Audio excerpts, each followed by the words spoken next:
عرض یہ کر رہا تھا کہ اگر محبت ختم ہو جائے دنیا سے، اگر محبت کو مٹا دیا جائے تو پھر اس دنیا میں کچھ باقی نہیں رہے گا، یہ رشتے ختم ہو جائیں گے، یہ ناطے ٹوٹ جائیں گے۔ اور ایک بات میں آپ کو بتا دوں کہ کسی نے کہا تھا کہ یہ کائنات کے جتنے رنگ ہیں، جتنی خوشبوئیں ہیں، یہ جتنی چمک ہے، یہ سب محبت کی بدولت ہے۔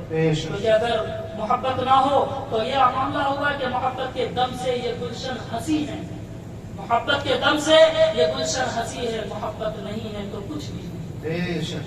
تو حقیقت یہ ہے کہ محبت ہے۔ اور میں آپ کو ایک بات بتا دوں، یہ محفل کیوں سجائی؟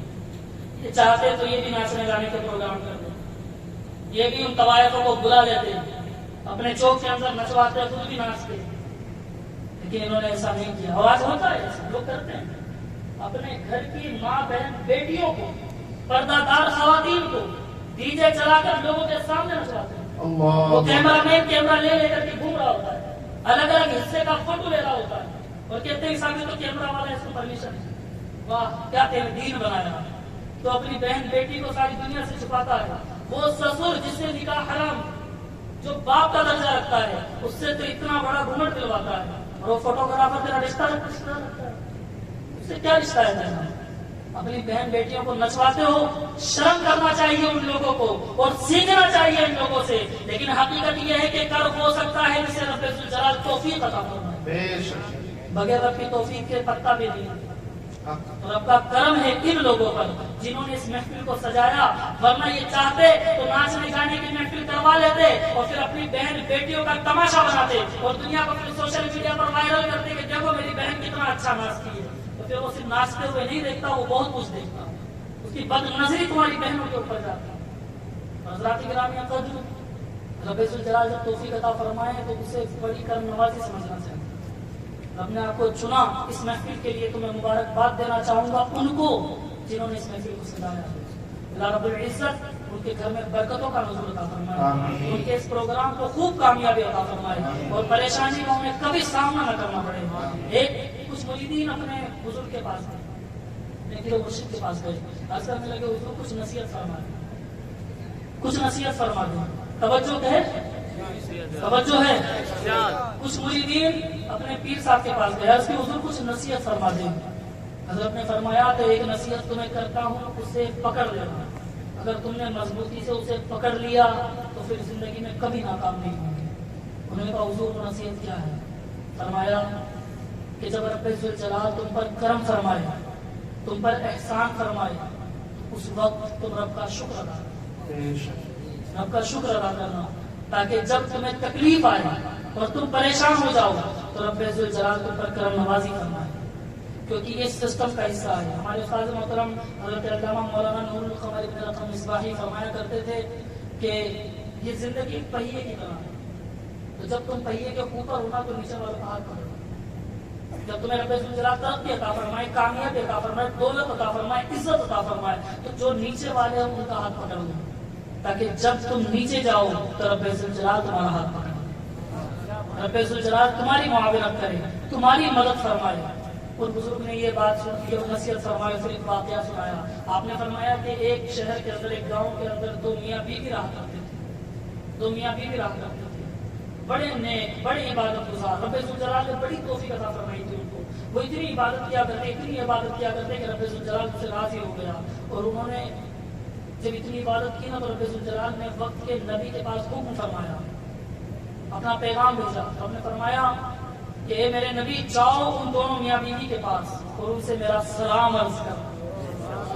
مجھے نہیں معلوم آپ نے کتنا لطف لیا اس جملے کا، لیکن ذرا سوچو یار کہ وہ بندے کتنے عظمت والے ہوں گے، کتنی شان والے ہوں گے، کہ وہ رب جسے ہم نمازوں میں یاد کرتے ہیں، جس کے سامنے ہم گڑ گڑاتے ہیں، دعائیں کرتے ہیں، اور صوفیہ تو یہاں تک کہتے ہیں کہ مولا جنت میں بھیج مجھے یا جہنم میں ڈال دے، جنت میں بھیج مجھے یا جہنم میں ڈال دے، جلوہ دکھا کے بس میری حسرت دکھا۔